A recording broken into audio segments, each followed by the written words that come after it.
Apareceu para Pode você? começar até na tela anterior, né? Ok. Coloca uma. Enquanto isso, aqui já dando as boas-vindas a todos, sejam todos bem-vindos a mais um webinar da Abracan. Aqueles que não me conhecem ainda, meu nome é Amanda Graminha, sou coordenadora da área de cursos e palestras. Estamos aqui com todo o time da Abracan, na presença da Renata, do Guilherme. Agradecer, em nome da nossa diretoria, a presença de todos vocês, nossos estimados associados e o mercado. Opa, peço desculpas. Agradecer nossos estimados associados e o mercado em mais uma jornada de conhecimento. Já gostaria de avisá-los que enviaremos a apresentação por e-mail para vocês. Ai, caiu.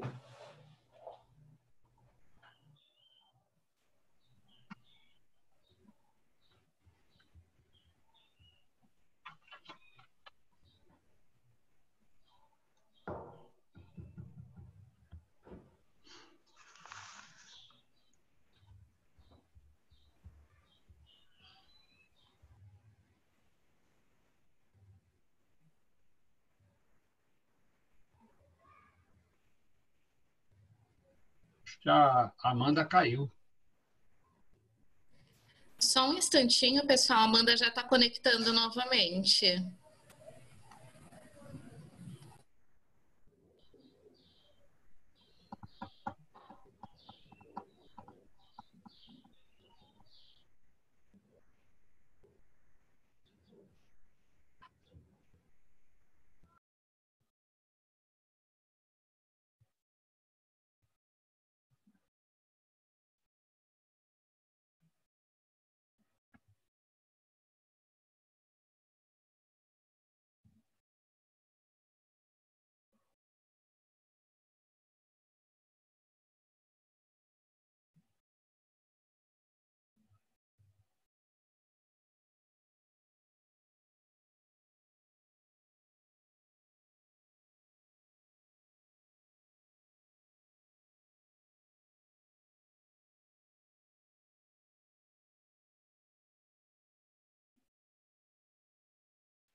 Pessoal, enquanto a Amanda conecta novamente, eu queria passar algumas orientações para vocês, tá?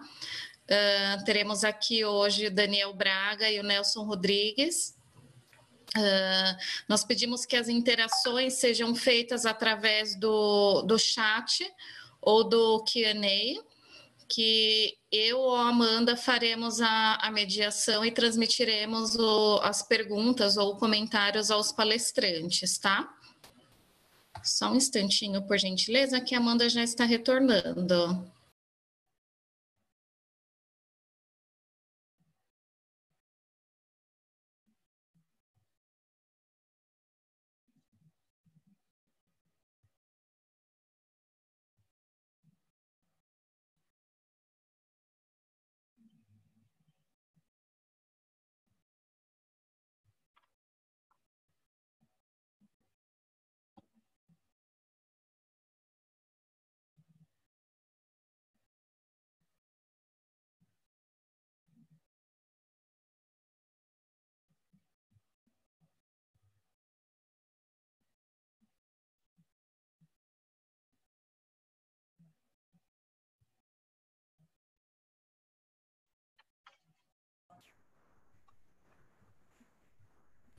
Amanda já conosco Oi, novamente. pessoal, me desculpem, caiu aqui a minha força. Meu Deus do céu. Perdão. Vou prosseguir aqui. Tá tudo certo? Conexão dos nossos participantes? Sim. É só fazer a apresentação dos mestres que estarão conosco hoje. Ah, então tá bom. Só retomar aqui. Me desculpem, pessoal.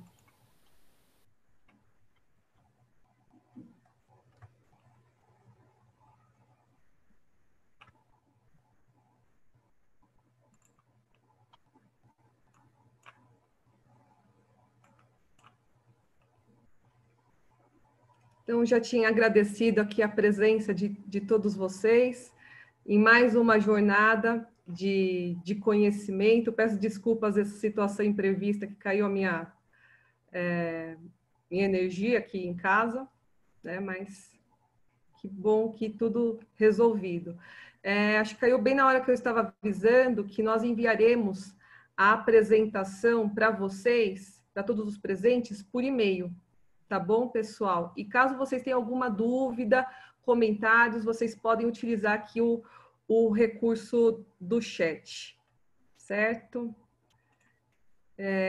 Gostaria de chamar aqui, hoje o tema, né, da nossa webinar, como todos sabem, é aspectos gerais da Carta Circular 4001. Gostaria de chamar ele para compor aqui a nossa mesa, Daniel de Oliveira Braga, palestrante com sólida vivência em análise e estruturação de operações de câmbio adquiridas no segmento financeiro, em bancos e bolsa de valores. Já trabalhou em várias instituições, dentre elas Banco Citibank, Banco Boa Vista, BMF e Câmara Interbancária de Pagamentos, sempre em áreas voltadas para o câmbio. É graduado pelas Ciências Contábeis, em Ciências Contábeis pela Faculdade Reunidos no Lisboa, e também um dos nossos docentes aqui no time da Abracan. Professor Braga, bem-vindo.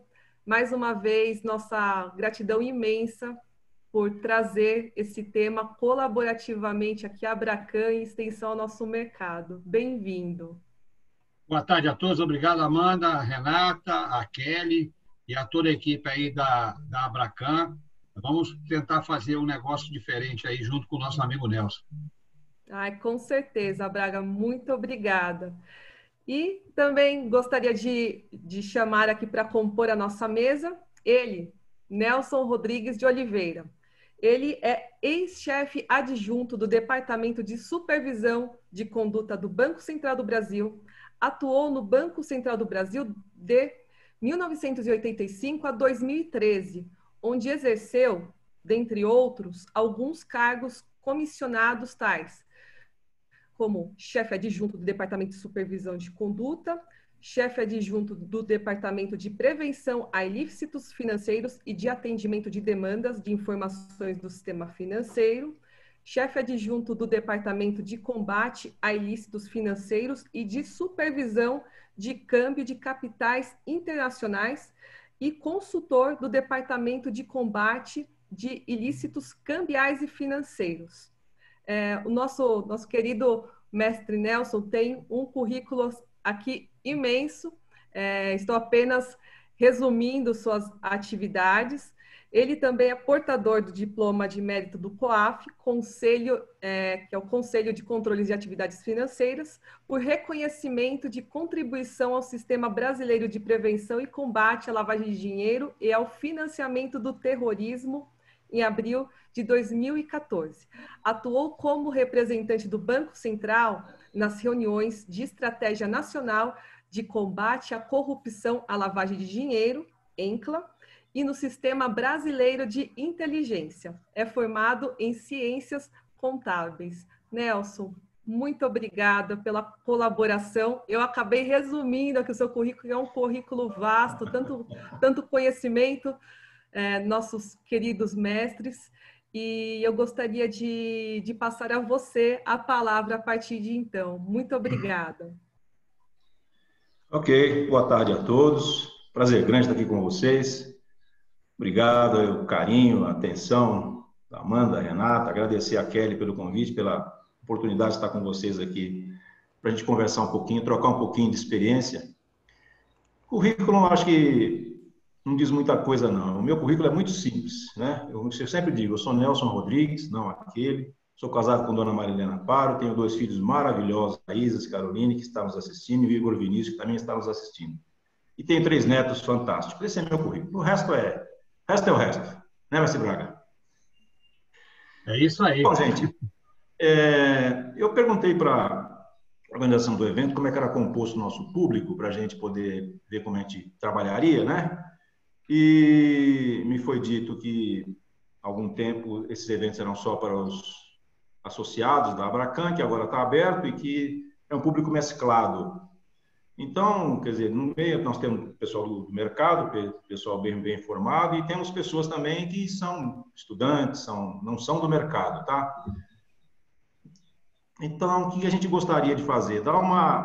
Tentar dar uma nivelada em alguns conhecimentos básicos, né? Para que a gente não fique falando muito difícil para os que não entendem e também não tão fácil para que canse os mais experientes. Então, eu peço paciência de todos, para a gente tentar dar uma contextualização nesse tema. E só para quem não é da área, quando se fala assim, carta circular 4.001, o que quer dizer isso, né?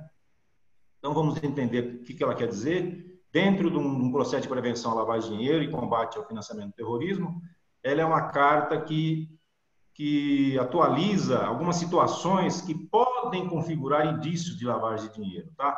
Então, ela tem lá uma série de situações, uns 150 e tantas situações, que ajudam o sistema financeiro a pensar nos seus processos de prevenção à lavagem de dinheiro.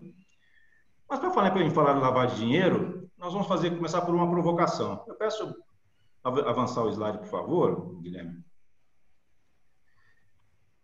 Na realidade, a gente pensou no seguinte: lavagem de dinheiro e financiamento de terrorismo são crimes? São crimes, né? Então, o que é que o sistema financeiro tem a ver com crime? Muitas pessoas podem se perguntar, mas o banco, uma corretora de câmbio, o que tem a ver com crime? Crime não é Ministério Público, não é Polícia Federal, não é Polícia Civil, não é o Judiciário que vê isso. O que nós temos a ver com isso? É uma pergunta interessante, tá? Porque nós precisamos entender o contexto das coisas. Quer dizer, o mundo da lavagem de dinheiro vem de orientações do GAFI, aquela entidade que fica lá na OCDE, lá em Paris, que soltou as 40 recomendações para todos os países seguirem, a criação de uma unidade de inteligência financeira, ter uma lei própria, e nós tivemos que trazer isso para dentro do Brasil. Então, no Brasil, quando começou a se discutir a Lei 9.613, que é a nossa lei de lavagem de dinheiro, criminaliza, né, tipifica os crimes de lavagem de dinheiro, ela, quando foi para o Congresso para ser votada, ela foi com uma exposição de motivos, o que é lógico, né? Então, na exposição de motivos, por que existe a lei, por que ela foi criada, por que ela foi formada, ela tem o endereçamento disso, entendeu? Ela tem o porquê da existência da lei, o porquê de criar responsabilidades para o sistema financeiro, para criar para outros segmentos. Por quê? Que, na realidade,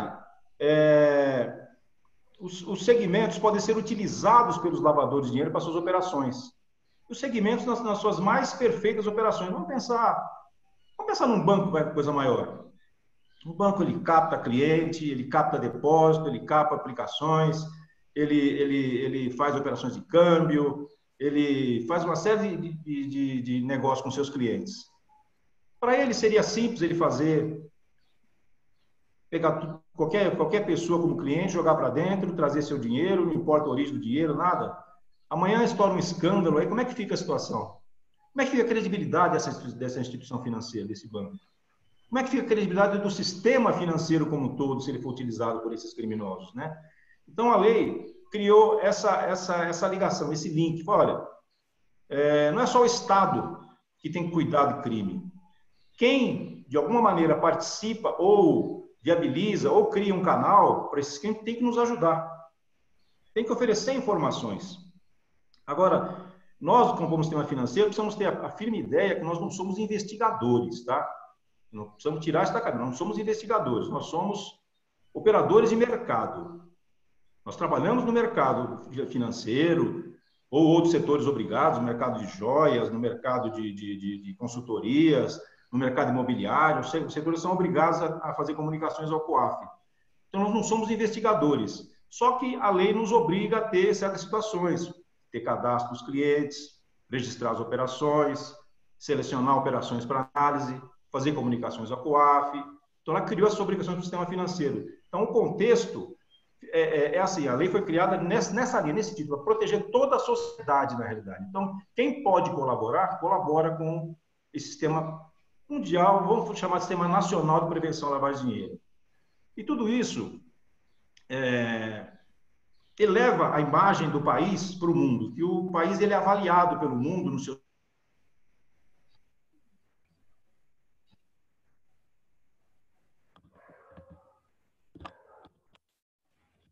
Congelou lá o Nelson. como é que está o seu sistema financeiro, está bem resguardado?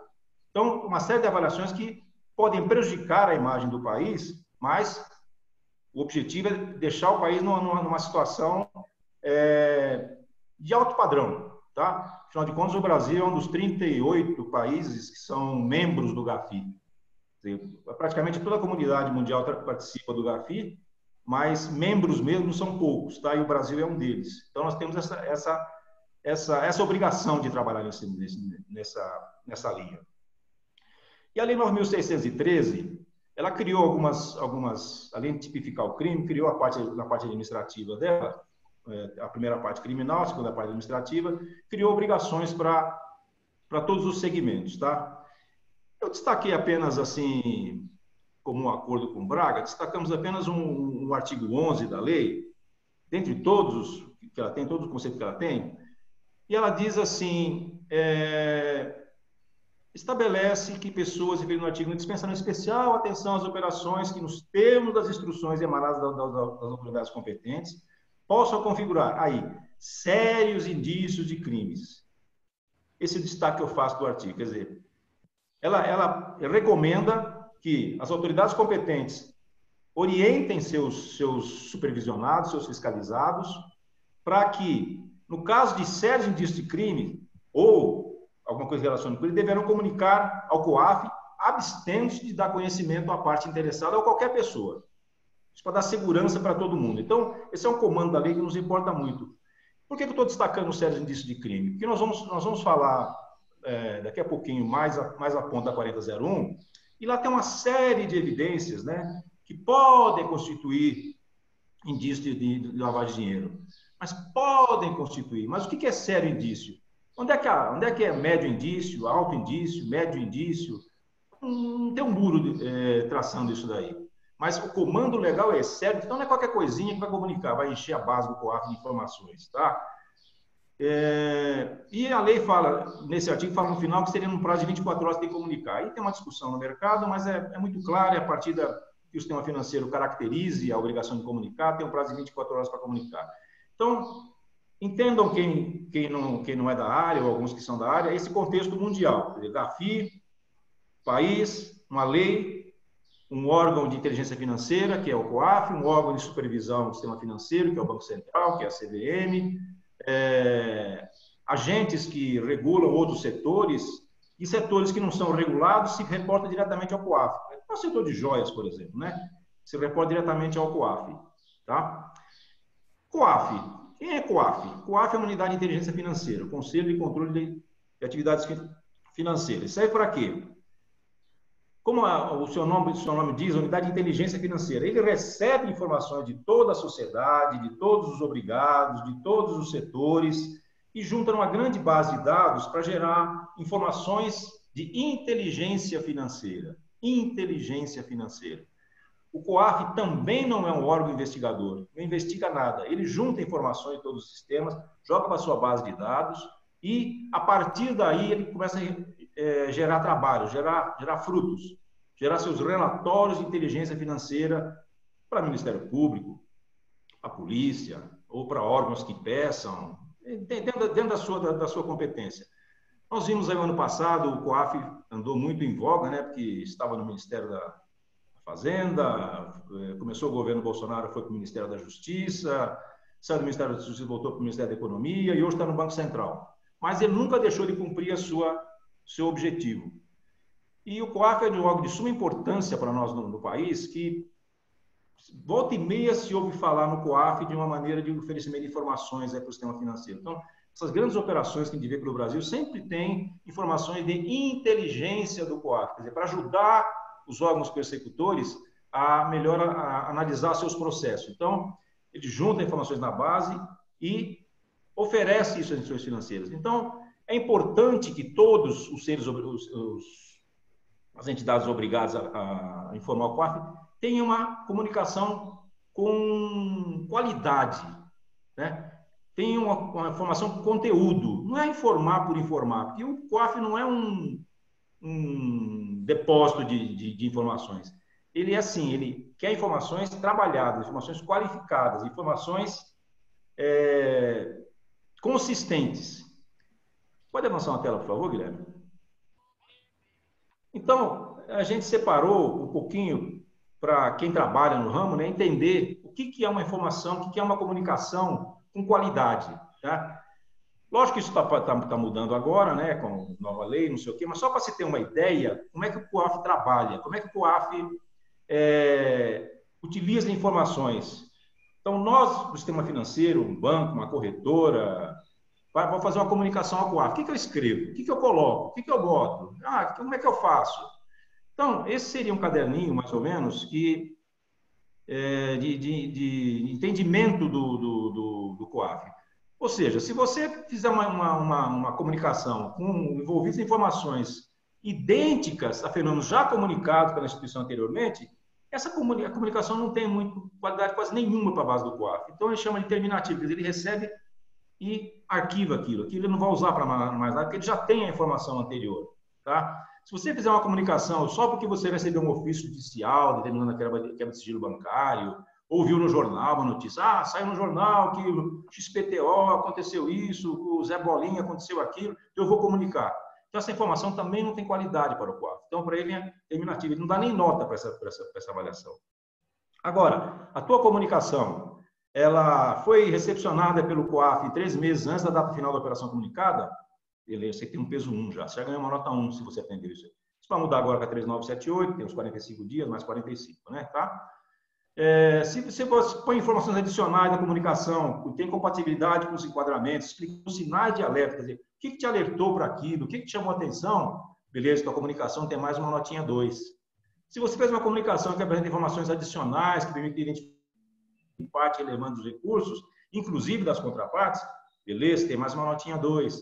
Se você agregou na sua informação, na sua comunicação, informações que permitem identificar o destino de parte relevante dos recursos, beleza, você ganhou mais 2 pontinhos. Se você ainda agregou a sua comunicação, informações que permitem identificar as características de movimentação financeira informada, excelente, você ganhou mais 2 pontinhos. E se você faz uma comunicação que apresenta elementos derivados do princípio conheça seu cliente, aí você ganha mais uma notinha 3. Então, essa é a comunicação perfeita, tem uma pontuação 12, critério do COAF divide por 2, nota 6, é a comunicação mais perfeita que tem. Tá? Então, você pode ter uma comunicação insuficiente, regular, boa ou ótima. Tá? Como conceito isso daí, tá? Só para... Às vezes as pessoas perguntam, eu falo, eu escrevo, eu comunico, não recebo um feedback, não tenho noção. É que, na realidade, o COAF só responde para as instituições financeiras as comunicações que ele usa para algum produto, que ele usa para algum relatório de inteligência financeira. Aqui ficam na base trabalhando e ele não dá essa avaliação de notas, tá? Então, mas isso, essa distribuição a partir do próprio COAF, fica só como orientação para as pessoas irem pensando, tá? Bom, eu acho que já falei bastante, estou com a garganta seca, vou pedir para o Braga tomar um pouquinho a palavra aí para que a gente continue um pouquinho com vocês, tá? Obrigado. Vamos lá, Braga. Obrigado, Nelson. Como sempre, esclarecedor e colocando o pingo nos is, né? As informações. Por favor, pode avançar para o próximo, Guilherme. Então, praticamente o que o nosso querido amigo Nelson falou aí, apresentou na ponta da linha, com as mudanças que vão ter agora, nós já temos uma visão que, para se conhecer o cliente, se avaliar o cliente, saber como é que vamos comunicar, se formos olhar dentro desse arcabouço que temos aqui, podemos verificar que a gente vai informar aquilo que tem indício de crime, né? Indício, não é suspeita, é indício. Indício dentro daquilo que hoje existe na própria circular, que já está, a carta circular, que é a 3542, que vai ser substituída pela 4001, que é o objeto do nosso webinar.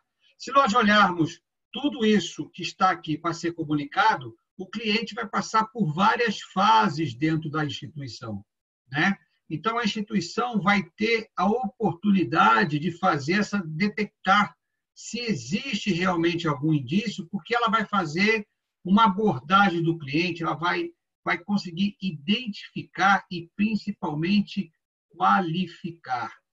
Essa qualificação é um ponto importante que ajuda para você identificar futuramente o que esse cliente está fazendo. Como nós vamos ver, porque o cara faz depósito fracionado. será que eu não identifiquei isso quando eu fiz a minha abordagem? Ou ele costuma sempre trazer valores fora de completo parâmetro que ele teria condição de apresentar? Será que eu não observei isso na minha abordagem? Então, vocês reparem que quando a gente fala de prevenção à lavagem de dinheiro, financiamento ao terrorismo, olhando as normas que estão em vigor, elas nos trazem à luz o quê? A abordagem do cliente. Conheça seu cliente, como o Nelson falou logo no meio da explanação dele. Conheça seu cliente, porque ele vai te dar todas as informações que você precisa. Você não vai precisar estar indo só no Google pesquisar ou indo num sistema, como hoje fala em circulares, de domínio público. Você vai poder saber porque você foi lá, você viu, você identificou quem ele é, e dentro do que ele está te apresentando agora, essas operações elas não se casam com a condição dele. Então, isso pode ser um indício de crime. Também, nós não somos policiais, como o Nelson falou, não temos a caneta para poder dizer que ele é culpado, não somos juízes. O máximo que a gente pode fazer é levantar dados porque o nosso conheça seu cliente me deu essa informação. Então, isso eu falei na outra webinar da 3978, eu falei assim, esse rapaz aqui é um cliente muito bom porque ele é meu amigo. Ele é seu amigo fora da instituição. Ali dentro, ele é uma pessoa como outro qualquer. Ele vai ter a mesma análise que você tem que fazer para os outros clientes. Se você dispensar, você pode estar correndo um risco. Tá? Então, essa mudança que está aqui, que a 3978 traz, combinado com a 461, com a 4001, está muito voltado o quê? À abordagem geral de risco da instituição. Então, a instituição precisa se prevenir. Ela tem que olhar e tem que dizer o seguinte, olha, eu não vou operar com esse tipo de cliente, eu não vou operar com esse tipo de pessoa que me traz aqui uma questão. Como é que eu vou informar isso ao COAF? Aí é que vem o grande jogo da história, porque eu vou ter que informar para o COAF aquilo que eu realmente detectei como sendo um indício, né? Tá? Ô, Guilherme, você pode avançar, por favor, para o outro, por gentileza? Então, como eu falei, esse indício, como é que eu vou ter? Eu vou ter, não se relaciona, não se opera. Se uma instituição não quer fazer nada com o cliente de forma nenhuma, ela pode assumir o risco, tá? Além do seu apetite de risco? Eu acho que não. Eu acho que a instituição tem que pensar o seguinte, a receita é proporcional ao problema futuro. Se você tiver um problema futuro, a receita que eu ganhei com ele paga? Não, então tem alguma coisa de errado. Então, quando eu avaliei, eu tenho que avaliar se ele é um cliente que vai me dar resultado ao decorrer do tempo. Não para pagar conta de advogado, mas sim para me dizer que ele é rentável e é seguro. Tá? Outra abordagem de risco, e todas as instituições são obrigadas a dedicar especial atenção. O que eu falei, repito de novo, abordar o risco e olhar como as recomendações do GAFI, que o Nelson também tocou, e é um ponto importante. Nós não podemos deixar passar as 39 recomendações que estão lá. Elas são o nosso guia. A gente tem que olhar, tem que ser criterioso. Né? Outra coisa, a questão aqui do artigo 39 da 3978, disposição financeira, sanções administrativas do Banco Central. É uma consequência, porque o outro ponto que ele também tocou, que eu achei interessante, é o seguinte, vamos informar aquilo para não virar um repositório de informações inúteis, vou mandar informação útil. É lógico, quando você manda uma informação útil, você tem que tirar o máximo possível daquela informação. Não é dizer assim, olha, o cliente operou tal data e por isso eu achei que era uma lavagem de dinheiro. Muito bom. Com base em quê? Né? Você dá essa informação e o outro dá uma informação mais completa, significa que a tua análise não foi uma análise boa. A tua foi terminativa e a do outro seguiu em frente. Né? Então, esses são pontos importantes. Essa suspeita de crime, que na verdade é o indício do crime, todas as instituições são obrigadas a dedicar especial atenção. Essa especial atenção que a gente dedica, seja ela para qualquer cliente, o PEP, aqueles casos que vêm, vamos dizer assim, operações que você vai fazer de remessa para países que têm questões fronteiriças, né? Questões de lavar dinheiro com bens e direitos que aparecem do nada, né? Surgem assim como se fosse uma bola de cristal. Ou você chega e o cliente te apresenta um depósito, faz 5 depósitos na conta de menores que o limite, do que a regra manda, para poder fugir da identificação e quer fechar câmbio daquilo. Então, eu vejo que nós, como instituições financeiras, eu falo isso, eu já também sou financeiro, então defendo aqui as corretoras e elas são um ponto importante, porque elas fazem uma capilaridade muito grande e elas têm uma turma aqui em volta delas, são os correspondentes, que são pessoas que trazem, são empresas que trazem negócios que podem ser treinadas para ter para dar, vamos dizer assim, uma força a essa análise, né? Eles serem treinados para conhecer, não para eles ensinarem como fazer, mas treinarem como para conhecer, porque eu acho que nós vamos ter um grande mercado aí do lado, tá?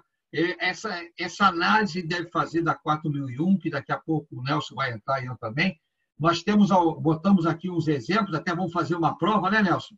Vai ter uma provinha que todo mundo vai receber já por e-mail para responder, tem 2 questões. Para a gente poder entender o que é analisar, o que é ver os pontos que são importantes, tá?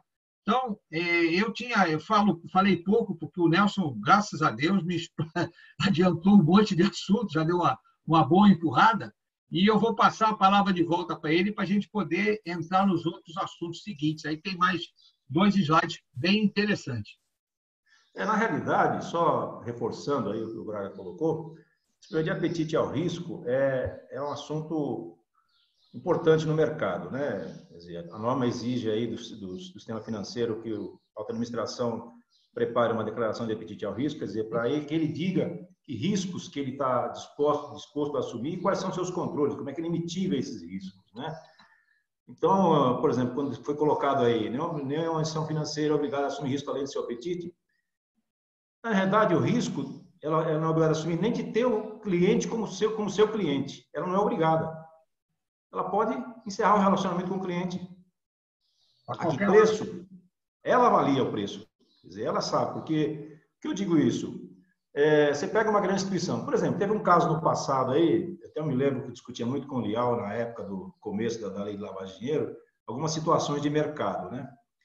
Então, por exemplo, aconteceu um episódio envolvendo um cliente de uma agência lá num certo morro do Rio de Janeiro. Um daqueles lugares que a gente ouve falar muito por aí, né? Morro de não sei quem. Então, lá também tem banco. Encerra a conta do fulano de tal. Quem é que vai encerrar a conta do fulano de tal no morro desse? O gerente? Colocar a vida dele em risco, né? Então, tem que entender tudo isso e ver como trabalhar tudo isso. Não é tão simples assim. Você joga na mão do gerente e chama o cara e encerra a conta dele. Pelo amor de Deus, pô. Depende de como você está, né? Vamos lá, Guilherme. Avança um slide para a gente, por favor. Braga, quer acrescentar alguma coisa, Braga? Não, beleza. Você falou do morro, tem vários casos desses e sabe que o problema lá é bem, vamos dizer assim, é uma dificuldade muito grande, né? Você poder falar isso porque você vai estar exposto, você vai voltar no dia seguinte e o cara vai estar lá te esperando na porta para saber o motivo, né? E você vai ter que reabrir a conta do cara e dar um limite maior que tinha, né? Esse é o grande problema. Tá. Então, ainda falando da circular 3978, e voltando assim ao início que eu comentei do pessoal que não é da área, nós falamos nas 40 recomendações do GAFI, nós falamos na Lei 9.613, né? Nós estamos descendo a hierarquia da legislação. Estamos falando agora de uma circular do Banco Central, que tem um poder de mando. A circular é editada pela diretoria do Banco Central. Tem comandos normativos. E vamos falar da Carta Circular 4001, que tem um comando determinativo. Ele é um comunicado feito por um departamento, tá? Quer dizer, orientando o mercado. Então, para a gente não esticar muito na 3978, talvez assim o Braga queira comentar um ou outro aí, tópico que ela dá de comando. Eu vejo que tem no mercado uma discussão muito sobre a tal das pessoas politicamente expostas. Quando saiu o edital de consulta provocando a população a se manifestar em relação à circular 3978, isso foi um assunto muito debatido, porque havia reportagens na televisão, havia uma série de informações distorcidas dizendo que o Banco Central teria aliviado a situação das pessoas politicamente expostas, quando é exatamente o contrário. O Banco Central foi apertar um pouco mais, só com as palavras mais gentis, né? Então, o conceito de pessoa politicamente exposta foi mais refinado, ou seja, quem é uma pessoa politicamente exposta? senhor presidente da República é uma pessoa politicamente exposta, o desembargador tal, o tribunal tal é a pessoa politicamente exposta, o prefeito tal é a pessoa politicamente exposta. Exatamente. Mas quando a legislação fala em familiares ou estreitos colaboradores dessas pessoas, esses familiares, a esposa, por exemplo, do desembargador, ela não é uma pessoa politicamente exposta, ela é uma pessoa ligada ao desembargador. Então, ela vai merecer cuidados à medida que ela tenha negócios comuns com o PEP, com uma pessoa politicamente exposta.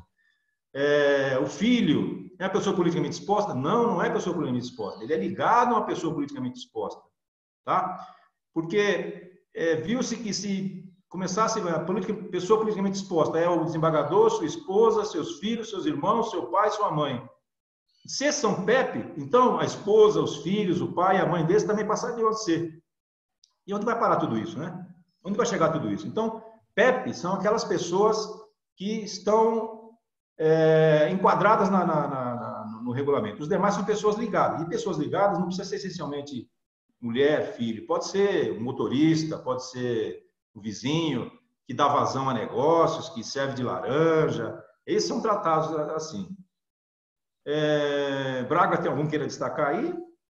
Eu acho que esse ponto que você falou do PEP aí, que eles criaram esses estreitos colaboradores de pessoas politicamente expostas, foi uma variável nova nessa norma, né? Que a gente nunca tinha visto pessoa de estreito relacionamento. Como é que você vai identificar isso, né?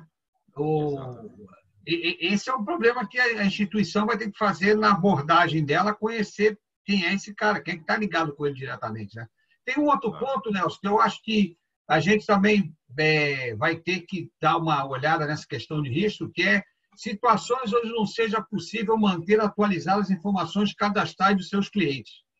Esse é um ponto que eu acho importante. Se eu identifico e qualifico, eu não tenho dificuldade de ter as informações cadastrais.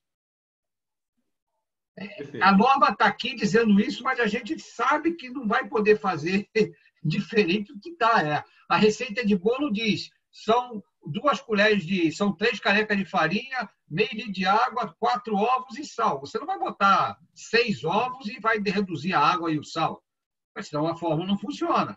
Então, eu acho que as instituições devem, sim, dentro dos seus controles internos, né, observarem esses detalhes. Pô, se o cliente não quer mandar o cadastro, como você falou, eu não vou cortar o relacionamento dele agora só porque ele mandou, eu vou tentar buscar as informações. É lógico, lá no novo vai ser difícil.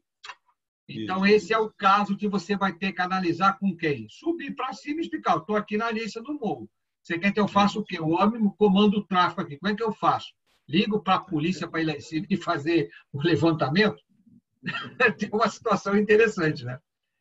E o ponto que você falou realmente do PEP, eu acho difícil. Eu não sei como é que é a tua visão dessa questão aí dos estreitos colaboradores, mas é um negócio interessante, né? Na realidade, você tem a política de conhecer o cliente e tem a devida diligência sobre o cliente. Quer dizer, você tem que ir acompanhando também a vida do cliente, a vida dos seus funcionários, a vida dos seus parceiros, a vida dos seus fornecedores. Você vai desenvolvendo e vai conhecendo cada vez mais, né? Cada vez vai percebendo situações que podem ser passivas e você juntar numa base e comunicar o COAF. Porque, às vezes, a organização criminosa, os desviadores de recursos, eles caminham muito na frente, né? Eles vão percebendo as fragilidades do sistema financeiro de uma instituição A, ou B, ou C, e eles vão atuando ali, olha, está aqui, eu para identificar meu cliente, só quero que você me diga o número da sua identidade, o número do teu CPF, deixa o resto que eu cuido. Isso pode ser bom, pode ser prático, pode ser avançado, não sei o quê, mas também tem sua fragilidade. Então, na medida que os lavadores percebem essa fragilidade, vão atacar em cima disso, né? Tá? Bom, tá bom avançar mais uma, que nós estamos avançando muito na hora, daqui a pouquinho... Daqui a pouco não tem pergunta. Em relação a 4001, ela, na realidade, quando surgiu a lei de lavagem lá em 98, o Banco Central também se adequando à lei, editou a circular 2852, né? Que depois foi aprimorada para 3461 e agora vem a 3978, tá?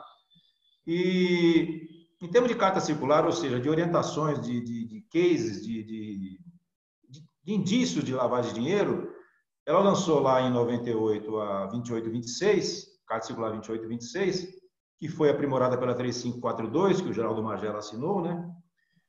E agora saiu a 4001, que vai entrar em vigor agora em 1º de outubro. Tanto a 3978 quanto a Carta Circular 4001 vão entrar em vigor dia 1º de outubro, tá? Então, se percebe uma evolução disso, uma evolução de indícios, de características que podem ajudar as instituições a trabalhar melhor os seus clientes, né? Não que isso já não venha sido usado no tempo, tá? Que, por exemplo, embora hoje a 4001 dê lá 150 e tantos, 160 e tantos exemplos, não se limita a isso. Pode surgir casos que exijam uma outra atuação. Ela criou situações, ela criou jargões novos para situações já existentes e criou situações novas também. Mas não que essas situações novas que estão criadas hoje, o sistema financeiro já não vinha usando. Por exemplo, quando você vê lá as situações novas, movimentações de conta corrente em moeda estrangeira, CCME. O pessoal de corretora de câmbio sabe muito bem que os bancos já vinham trabalhando essas suas contas, quer dizer, e tendo as corretoras como seus clientes, que é uma realidade, né? Uma realidade. Uma corretora nada mais é que um cliente de um banco, com uma conta CCME lá dentro. Então, o banco cobra, olha, quer essa operação, está fracionando essa operação, está parcelando aquela, está juntando isso, você não viu a lista, você me manda o material. Então, isso já existia, quer dizer, preocupação com municípios em regiões de risco, uma fronteira, uma tríplice fronteira. O mercado já trabalhava com isso. Hoje está na carta circular. Como talvez amanhã ou depois surja uma outra carta circular, com mais exemplos ainda, né? Então, seria assim, um pouco cansativo ficar batendo caso por caso, todas as situações, ou pelo menos grupos, seria meio cansativo para nós todos, e até o tempo nem daria para a gente ver tudo isso, né? Então, a gente destacou, assim, mais ou menos o que já existia e o que vem de situação nova para a informação de vocês. Depois a gente pode aprofundar um pouco mais, né, Braga? É isso aí. Eu acho que também um outro ponto interessante surgiu foi essa questão do aporte, né? Que o pessoal depositava dinheiro para o cartão pré-pago, né? Fazia como depósito. E, na verdade, isso não é um depósito, é um aporte, porque você tem que depósito, você faz na sua própria conta corrente dentro do banco. Isso é um depósito. Quando você leva ela para dentro do cartão, ela passa a ser um aporte, porque o cartão só funciona se você aportar dinheiro nele, né? Então, esse é um conceito novo que surgiu, que eu acho que é importante, inclusive a instituição financeira, que tem uma IP atrás dela, ela vai ter que ter certo cuidado também nesse olhar de depósitos são feitos principalmente granulados. E a questão também que você falou da CCME, eu acho que tem aqui o dos situação relacionada aos bens não de uso, né? O BNDU.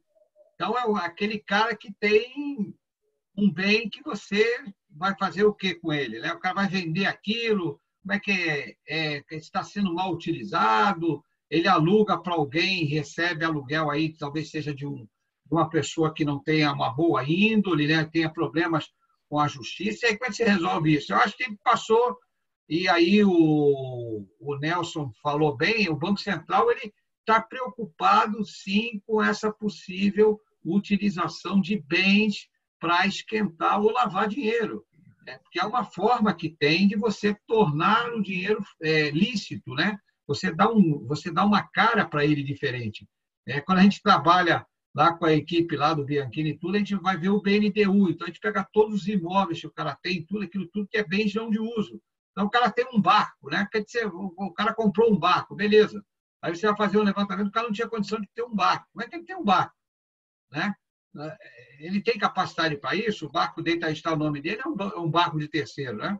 E eu acho que...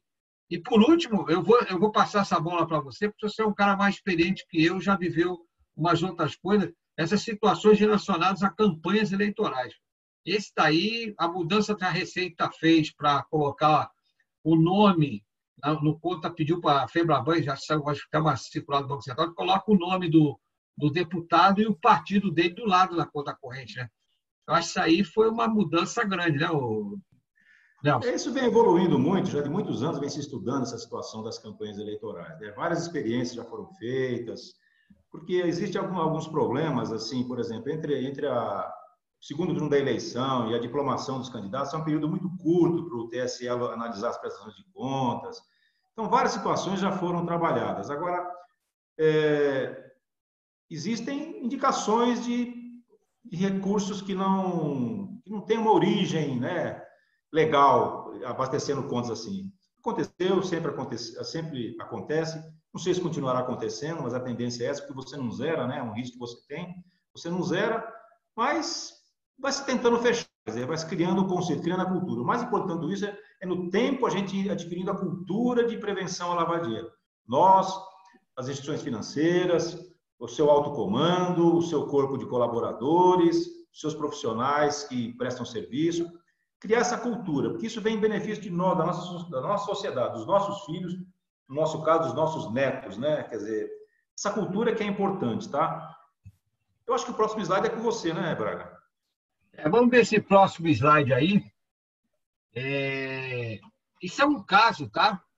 Que isso é uma operação que realmente o cliente queria, de qualquer jeito, contratar, levou a várias empresas aí, que era uma empresa exportadora que apresenta uma proposta de negócio no valor de 4,5 bilhões de dólares americanos. O cliente vai exportar minério de cobre de uma mina que está localizada no norte do Paraná e o embarque da mercadoria será no porto de São Francisco do Sul. E a mercadoria será transportada ao porto por caminhões. O volume da mercadoria são 385 mil toneladas, que será a primeira transação a ser realizada. A empresa está há 8 anos com resultados mínimos e a baixa geração de caixa e vislumbrou essa oportunidade de alavancar novos negócios. A operação será paga por uma carta de crédito de um banqueiro chinês com transferência em tranche de 50 milhões de dólares a cada câmbio fechado, e é conforme a documentação estiver em ordem. A empresa deseja um adiantamento da primeira tranche. E aí fica a pergunta, você aceitaria a operação? Por quê? Você reportaria a operação suspeita? Por quê? Vai lá, Nelson. Então, nós criamos 2 casos de estudos aí, vamos deixar para vocês pensarem um pouquinho. Avança uma tela para a gente, por favor, Guilherme. E a gente criou uma segunda situação, assim, para a gente pensar junto em tudo isso, tá? Criou-se uma hipótese de um mercado aberto, do Zé Bolinha, no bairro pobre em São Paulo, com um capital pequeno de 20 mil reais. Situação hipotética. Nessas operações iniciais, destacamos alguns sinais de alerta. Quer dizer, o sistema que a instituição financeira tem destacou alguns sinais de alerta em relação a esse pequeno supermercado. Ele, embora um capital de 20 mil, movimenta por mês 1 milhão de reais. Aí tem lá a condição da carta circular dizendo que a capacidade econômico-financeira tem que ser avaliada, tal. Então, seria um alerta. O supermercado abre 5 contas correntes de sua titularidade na gestão financeira. Então, a letra D do inciso 4 também, lá do artigo 1º, diz lá, começa a abrir várias contas com o intuito de fazer vários depósitos espalhados, é um sinal de alerta, abriu o sinal de alerta. Supermercado começa a fazer pagamentos de transferência para fornecedor distante do seu local, também é uma situação de alerta, tá? Previsto na carta circular. O supermercado faz constantes depósitos com cheques endossados. É outra situação de alerta, outra bandeirinha que se acende. O supermercado recebe pagamento de pessoas que trabalham com o PEP. Outro sinal de alerta. O supermercado apresenta transações em horários possivelmente incompatíveis com o seu comércio. Outra situação de alerta. Vê que nós tivemos aí, só nesse pequeno exemplo, 6 situações de alerta, tá? E a gente gostaria que vocês pensassem um pouquinho se você reportaria esse cliente por operação suspeita ao COAF. E por que isso? Então, quando vocês pensam, o Braga fala da anterior. Volta uma tela para a gente, por favor, Guilherme. Ô, Nelson, sabe quem está aí no nosso live aí? O Dani Geraldo Magela. Esse menino. Geraldo. Memória. Geraldo colocou uma perguntinha aí para a gente. Aí. Eu dei uma passada ali no QA ali. Bem... esse é um caso interessante, porque se você for olhar, essa operação aqui ela pode ser olhada de várias óticas, né? Primeiro, que se você fizer o onboarding desse cliente, você vai ter que ser muito criterioso principalmente na mercadoria que ele vai exportar. Ele vai exportar minério de cobre, né? Minério de cobre, o maior exportador no Brasil é a Vale do Rio Doce. E ela exporta, por acaso, 385 mil toneladas foi a exportação dela em 2019. Tá? Aliás, em 2018. Esse é um produto que você não transporta em caminhões, né?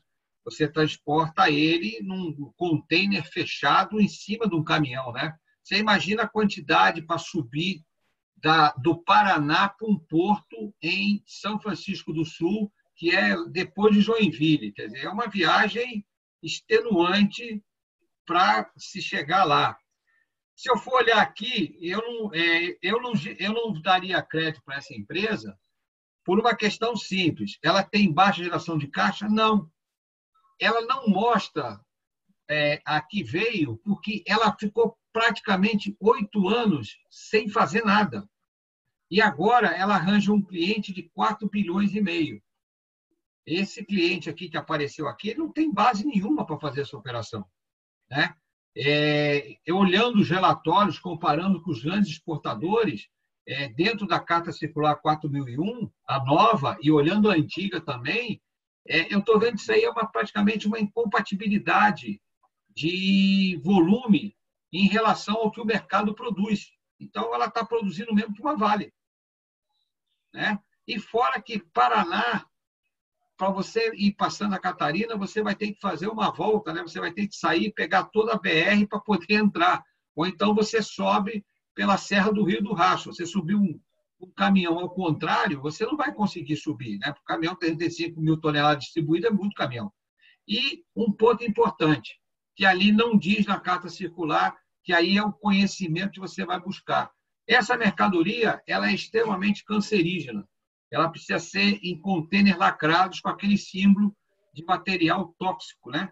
E precisa ter um cuidado danado no manuseio, né? Aí cai naquela questão do novo índice lá, do item 17 da 4001, que é as situações relacionadas com operação realizadas em municípios localizados em região de risco, né? Aí o risco qual é? Extração mineral, tá? E a operação atípica em municípios localizados em regiões de extração mineral.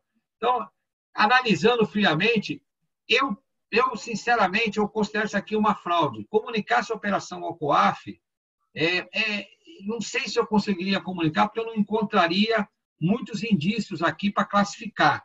Mas, por uma questão de ordem técnica e também para que ela não fosse utilizada em outras instituições financeiras, uma vez que existe um padrão de informação, uma ética entre as empresas, né, que a gente não pode ficar fulano, ciclano comentando, eu comunicaria assim, mas numa situação dizer o seguinte, olha, essa é uma operação que apareceu, a gente observou esses indícios aqui, tá?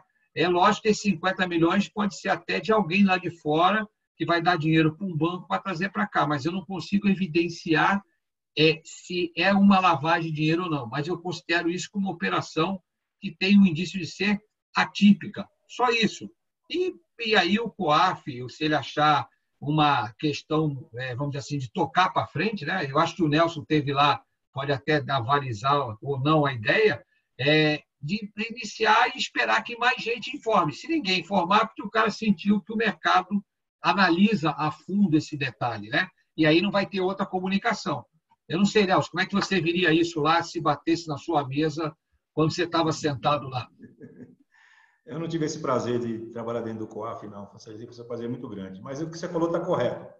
Como é uma base de informações, vão juntando informações, né? Quer dizer, informações vão sendo juntadas, vão sendo agregadas, o CNPJ, o CPF vão sendo lançados na base, e a partir do momento que gera uma situação de desconforto, vai para uma análise mais apurada. Mas é por aí mesmo, não muda muito disso, não. Bom, avança um pouquinho para a gente aí, por favor, Guilherme. Avança a outra tela, por favor. Então, aí esse caso aí, para a gente pensar, acho que todo mundo já pensou e todo mundo já tomou sua decisão. Como não permite fazer votação aqui o sistema, a gente teria duas situações. Pode ser que tudo isso fosse configurado, fosse assertivo, né? caberia uma comunicação ao COAF, perfeitamente. Mas a sua política de conhecer o seu cliente, a sua devida diligência sobre o seu cliente, te exige uma especial atenção quanto com esse cliente. É um mercadinho pequeno que abriu um capital de 20 mil reais apenas, né? Mas aí vai perguntando, como é que você movimenta 1 milhão? Onde é que você arruma 1 milhão? Aí vem o proprietário, uma visão bonita de mercado, fala assim, não, mas acontece que eu trabalho com recursos de terceiros, eu trabalho com recursos do fornecedor. Eu compro para pagar em 30 dias, em 40 dias, em 50 dias e vendo à vista. Então, eu faço giro em cima desse dinheiro. Fazendo giro em cima de giro, eu chego a movimentar 1 milhão e pouco, 500 mil. Eu abasteço meu mercado no giro. Eu compro com 30, 60, 90, 120 dias, só que eu recebo à vista. Eu consigo girar dinheiro. Ok, perfeito. Nada de desconfiar disso daí, é uma situação perfeita. Agora, me diga uma coisa, por que você abriu 5 contas correntes para o seu mercado seguidos assim? Para que você abriu isso? Qual a sua finalidade? Não, minha base de custo é muito precária. Eu quero apurar o meu custo do meu mercadinho por áreas do custo. E é muito precário. Então, eu preferi abrir contas separadas. Eu controlo as despesas separadas para o setor de carnes, para o setor de perfumaria, para o setor de higiene. E eu controlo desse jeito. Eu uso o serviço do banco, a conta corrente do banco para fazer isso. Quer dizer, eu uso o serviço do banco para fazer uma estrutura de custo minha. Está perfeito, me parece lógico, né? Perfeito, ok. Agora eu vou te pegar. Você que faz transferência de pagamento, você está em São Paulo, você está fazendo pagamento lá para Belém do Pará. Que danado é isso? Também tem explicação para isso. O que produz lá no norte do país? Produz o suco de, sei lá, de açaí. Açaí. Produz bastante açaí. Eu importo, eu trago de lá para vender para o meu povo aqui. Tem que pagar lá. É perfeito também. Não está claro? Ah, mas tem aqui, você vive depositando cheque endossado.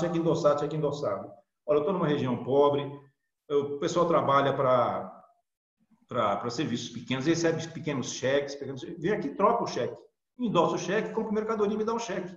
Ele paga o cheque endossado. Cheque endossado, um endosso é previsto na legislação, pode ser endossado. Eu recebo, porque o povo é pobre, o povo não tem que ir no banco para sacar 100 reais, 150 reais, 200 reais e vir aqui e gastar em mercadoria. Perfeito.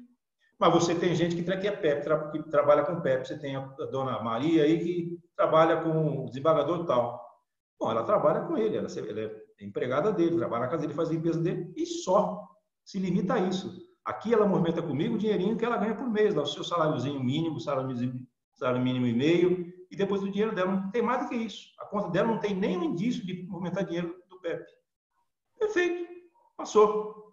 Ah, mas você está fazendo depósito aqui nos caixas automáticos, domingo à tarde, sábado à noite. Eu sou um supermercado, eu trabalho 7 dias por semana. Eu preciso viver.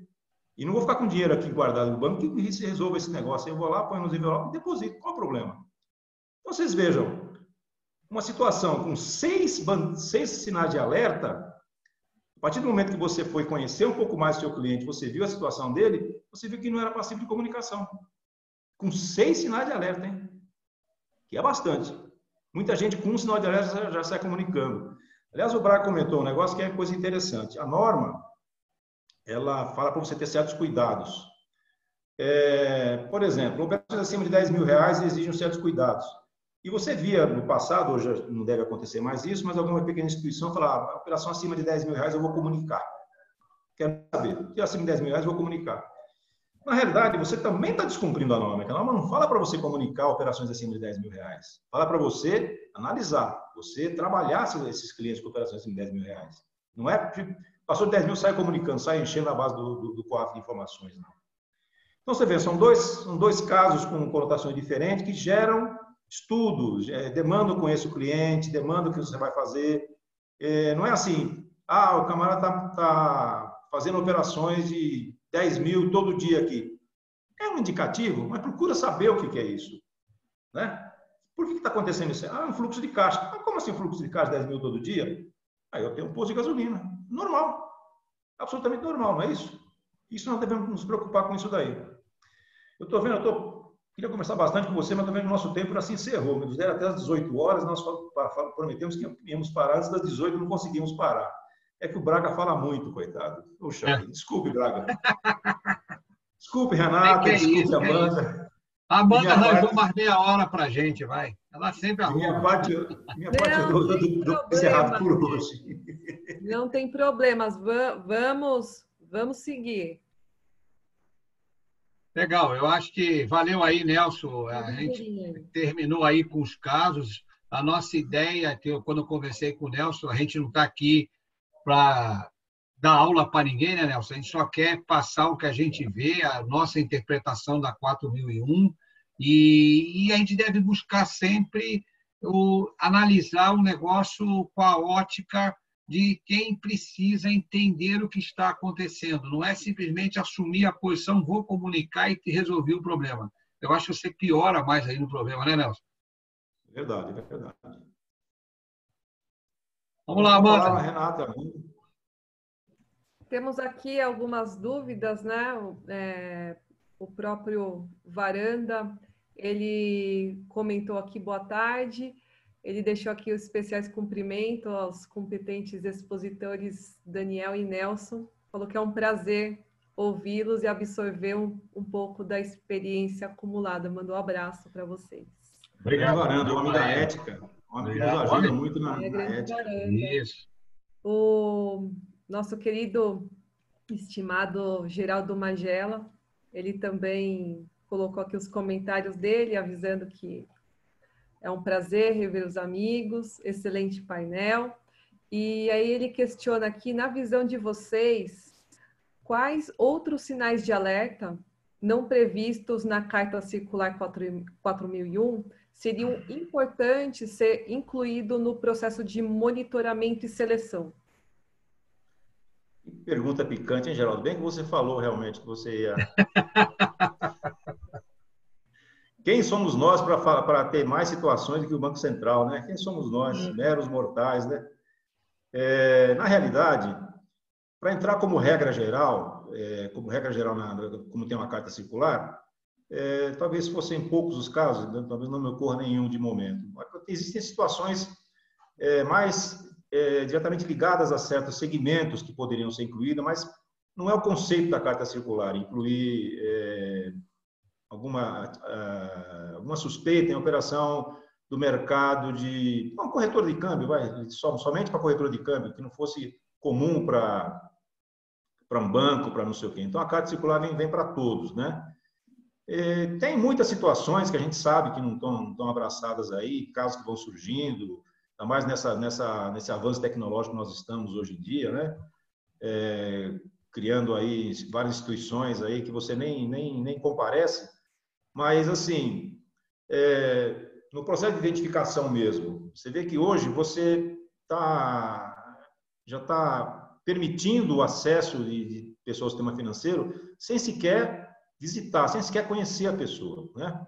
É uma coisa de avanço tecnológico. Então, mas o que eu faço para ter a autenticidade da identidade? Então, eu tenho a identidade emitida pelo Distrito Federal, ela tem uma taxa desse jeito, tem um código desse jeito. Então, você pegar situações específicas assim para soltar para o mercado, ficaria um pouco restritivo, né? Eu acho assim, para trabalhar por segmento, a gente poderia pensar em situações diferentes. Como regra geral, eu te confesso que não me vem nenhum caso assim à mente no momento. Eu acho que está bem abrangente a nova carta circular que tem aí. Quer dizer, dá amparo para o mercado trabalhar bem tranquilamente, tá? É a minha percepção, tá?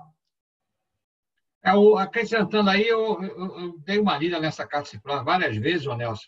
Eu achei uma coisa interessante, que ele falou muito em doações a partidos políticos, né? Mas a doação à pessoa física, entre si, não tem. E eu acho que isso é uma forma que tem do pessoal tentar passar um dinheiro que está guardado na gaveta, entendeu? Que não tem origem no negócio. A doação, você doa, paga o imposto e entende-se que está regularizado. Mas eu não sei se é essa a finalidade que o legislador colocou, né? Ele quer ver, talvez, entender como é que aquele dinheiro surgiu. Você vê isso de outra forma, doação entre pessoas? Na realidade, o conceito da LOM vem para negócios assim negócios maiores, né? Não para negócios tão pequenos, né? Quer dizer, o conceito da norma, ela começa a se preocupar quando ela fala no cliente eventual, quando ela fala em operações abaixo de 10 mil. Pode parecer assim numa primeira análise para alguém e falar assim, poxa, mas 10 mil hoje, 10 mil semana que vem, 10 mil semana que vem, vira 40, vira 50, vira 100. Mas não está no conceito da norma essa preocupação. Poderíamos chegar um dia, quando tiver mais aprimorado, mas hoje tem muita coisa muito maior para se preocupar, né? Então, eu lembro que a gente conversava, lembro que falava muito com o Geraldo, na época da pré-Copa, pré-Olimpíada, né? Como é que vamos fazer para liberar o povo andar com um pouco de dólar no bolso, $100, $500, $1.000, sei lá, o cara do táxi para pegar um táxi, para comer uma coxinha no aeroporto. E a norma brasileira não permite isso, né? Não permite você fazer negócio com moeda estrangeira, quer dizer, não permite o câmbio, na realidade, né? De você fazer o câmbio com o taxista, o câmbio com o cara da lanchonete. Aí a regra brasileira é muito exigente? Mas é assim. Temos que tentar mudar isso daí, tá? Então, quando você fala, por exemplo, em pequenas doações, quer dizer, uma doação mais expressiva, eu acho que dá para encaixar do jeito que está 4001 hoje. Se for o caso, né? Não é a situação em si de doação de pessoa física e pessoa física, é a movimentação que apresenta a atipicidade, né? Beleza. Mais alguma aí, Amandinha? Temos aqui uma colocação da Márcia Kishiyama e ela pergunta aqui sobre um caso específico. Como analisar o risco de um cliente não autorizado a fechar câmbio devido a apontamentos no início do relacionamento pelo compliance, mas é autorizado a fazer outros tipos de serviço, como, por exemplo, o Ciscoserve. Aí ela pergunta, qual o risco para a instituição? Ou não haveria risco nessa situação? Márcia, prazer em revê-la, Márcia. Obrigado pela sua pergunta. Na realidade, se ela não iniciou relacionamento com a instituição financeira, não tem o que se preocupar, porque o Ciscoserve é um serviço, né? Não está entre os serviços financeiros da instituição financeira. Por exemplo, uma empresa X, uma corretora X, vai lá o Zé Bolinha fazer o seu cadastro para fazer a operação de câmbio e tal, e não passa o seu cadastro, não consegue fazer a operação. Aí ela vai numa empresa ligada, essa empresa X, e fala, eu tenho que fazer um Ciscoserve porque eu recebi um dinheiro assim, assim, assado.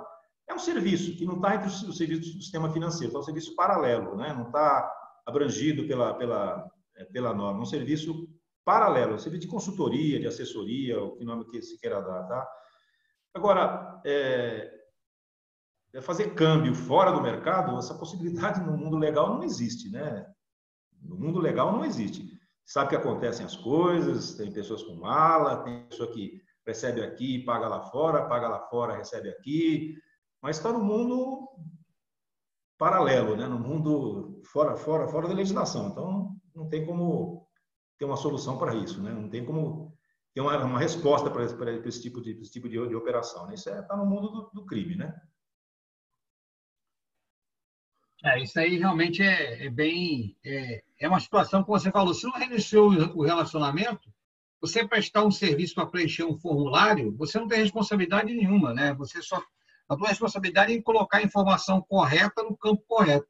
Quem está te passando os dados é o cliente, quer dizer, esse cliente é de um serviço, né? Apesar que a própria carta circular e a circular fala em produtos e serviços oferecidos ao cliente. Quer dizer, se você não tem relacionamento, né, como você falou, Nelson, não tem nada de errado, mas fica um negócio estranho. Como é que você abre ou faz um serviço se você não cumpriu o que está na política sua lá atrás, né? Tem razão. Se vocês me permitirem, me passaram um WhatsApp aqui fazendo uma pergunta que vive balançando o mercado, né? É sobre o tal do encerramento do relacionamento, no caso de situações detectadas de comunicação ao COAF. Quer dizer, a pergunta é, devo encerrar o relacionamento com o cliente que eu comunico ao COAF? Essa pergunta tem sido muito feita, inclusive no Congresso do IPLD foi feita para autoridades. Não existe uma norma para isso, dizendo assim, olha, se você comunicar uma operação atípica para o COAF, uma operação suspeita para o COAF, você tem que encerrar o relacionamento com o seu cliente. Não existe uma legislação que obrigue a isso. Você que tem que avaliar na sua matriz de risco se você preserva ou não esse cliente. Agora, a análise, ela supera a parte da prevenção à lavagem de dinheiro, né? Vai para a parte de risco de imagem seu, né? Então, isso você tem que estudar, mas a lei não fala assim. Se bem que se você pegar a 3461, pegar a 3978 agora, lá no começo ela fala assim, ela dá o comando que para evitar que recursos de lavar dinheiro transitem pelo sistema financeiro. Tá, para evitar. Mas não fala assim, você tem que proibir, você tem que frear a operação. Salvo o financiamento ao terrorismo, que já tem uma legislação própria. Isso é outra coisa. Estou dizendo no mundo da lavagem de dinheiro, tá? Então, o pessoal pergunta muito isso. Vai de cada empresa, cada entidade. Você acha que vale a pena correr o risco, fazer mais operações? Não tem problema nenhum, não. Não tem nada que, legalmente falando, tá? Agora, sim, pense na avaliação dos seus controles internos, ok? Por exemplo, a justiça não recebe comunicação de alguém. Cadê seu controle interno? Ah, meu controle interno não alcança isso. Posso linkar você ao crime, né? Vocês viram no Mensalão, por exemplo, que foi um caso assim, de expressão nacional, onde uma instituição financeira mineira foi altamente envolvida, né? Até a presidente acabou sendo presa. Por quê? Por envolvimento no processo de lavagem de dinheiro de algumas empresas aí, né? Tá? Alguma coisa a mais? Tem alguma pergunta mais aí, ou Amandinha? Tinha aqui uma segunda aqui da Márcia, mas ela pediu para priorizar essa primeira mesmo. Aqui no mais, por enquanto, no question também não. Tá. Lembrar essa palavra serviços aí, bem lembrado pelo Braga, a gente tem que recapitular um pouco a lei do sigilo bancário, né? A lei complementar 105. O primeiro artigo lá, ela fala que as instituições devem guardar sigilo sobre as suas operações e serviços, né? Operações e serviços. Que serviço é esse, né? Tá? Então, subentende-se, pela leitura da lei complementar, que essa parte de serviço estaria na parte cadastral, por exemplo, seria um serviço. Um serviço essencial para a empresa, né? Então, o sigilo bancário atinge, inclusive, essa parte, né? Essa parte de cadastro, não é só a operação financeira em si. Então, só entender um pouco a extensão desse serviço, tá? Eu me ative ao Siscoserv, citado pela Márcia aí, que foi citado por ela, o Siscoserv, que é um registro fora desse mundo da prevenção à lavagem de dinheiro, no sentido direto, tá? Não no sentido indireto, no sentido das transações em si, mas ele, o serviço como registro, ele tá fora do mundo da prevenção à lavagem de dinheiro, enquanto registro na Receita Federal. Bem entendido, tá ok?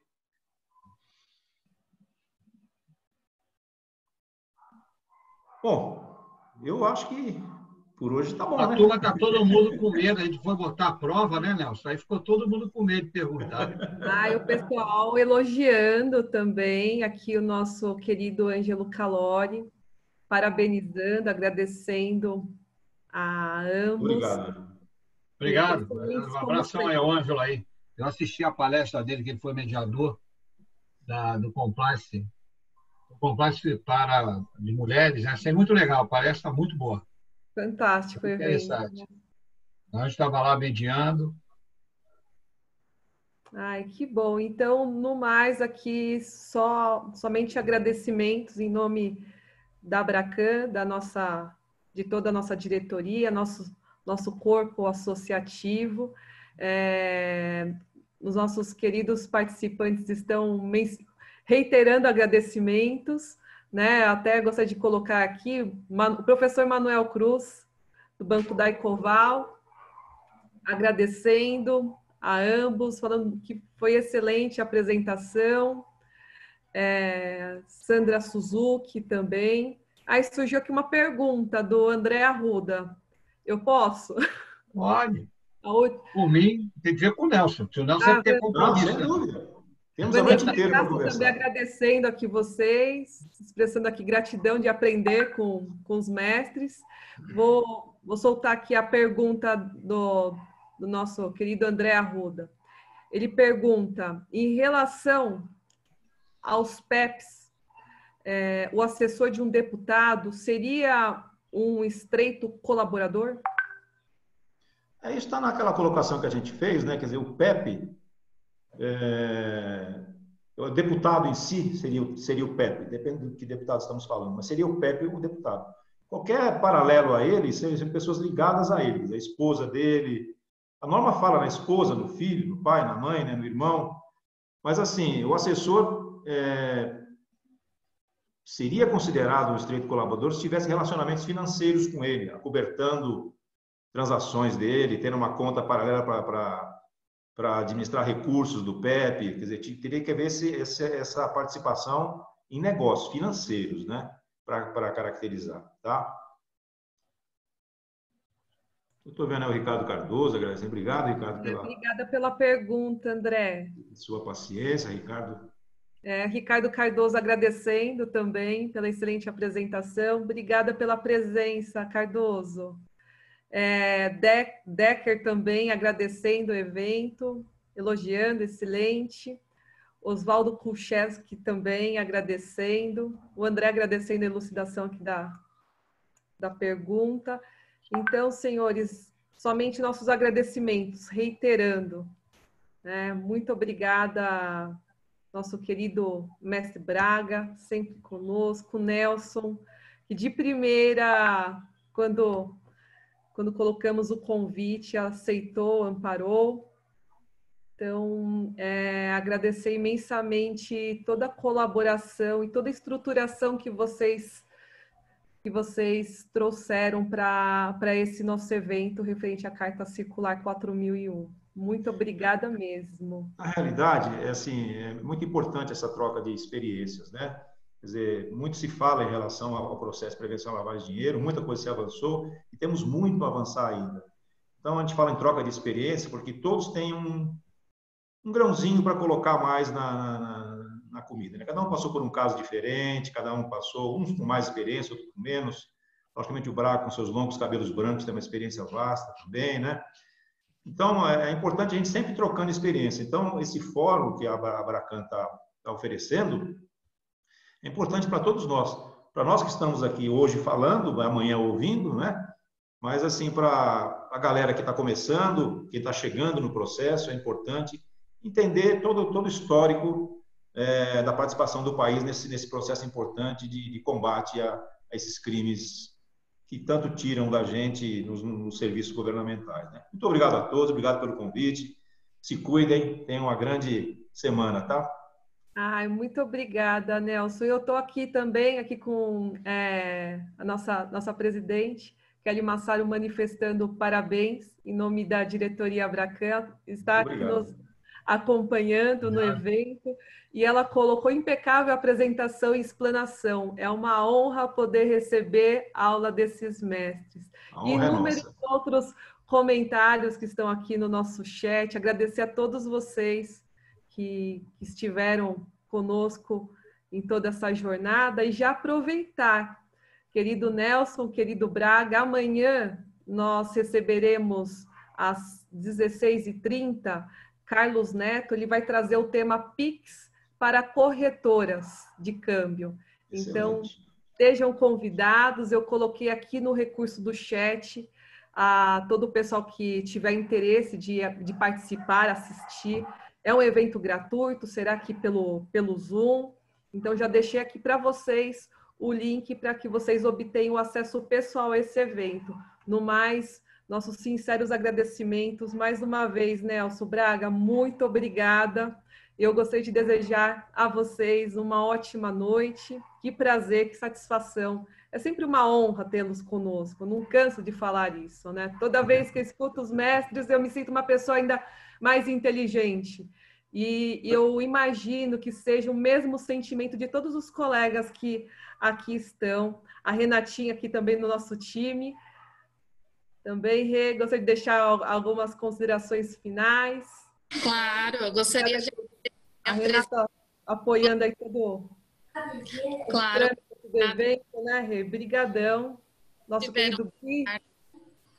Obrigada, Nelson, Daniel. Muito obrigada mais uma vez. Ok. Obrigado aí também, o Nelson aí, grande parceiro aí dessa empreitada, ter aceitado esse desafio, né? Grande é você que vive grande. Né, Nelson? Montar um negócio que é um assunto bem árido, como a gente comentou, né? Foi muito bom trabalhar eu contigo. acho que a gente pode colaborar com informações que vão ser utilizadas aí por todos, né? Obrigado de novo a Abracan, a Kelly, pela confiança que deposita na gente. Estamos de braço dado com vocês aí na Abracan, queremos que essa associação cresça e que ela possa ser um marco aí no mercado de câmbio, que é o que precisa, né? O mercado de câmbio precisa ter um marco mostrando que tem gente por trás que dá uma visão completamente diferente do mercado, tá? Obrigado mesmo, Nelson, de novo. Do fundo do coração para você. Obrigadão, cara. Obrigado pela parceria aí. Obrigado a todos. Deixo um abraço carinhoso a todos vocês que estiveram aí conosco nessa jornada, nossos queridos palestrantes, Renatinha aqui da nossa equipe, Guilherme da nossa equipe também. Também o Guilherme, esqueci do Guilherme aí também. Nossos associados aqui em peso. Nossa, os associados da Abracan são pessoas interessadíssimas. Me dá um orgulho ter essa presença tão maciça deles, que nos permite alçar cada vez mais, prover cada vez mais eventos nessa qualidade que tivemos hoje. Muito obrigada a todos vocês que estiveram conosco. E amanhã tem mais, 16h30, pessoal, não esquece, tá bom? Um beijo. Um abraço a todos. Obrigado. Obrigado. Tchau, tchau para vocês. Um grande abraço. Até amanhã. Abraço. Tchau, tchau.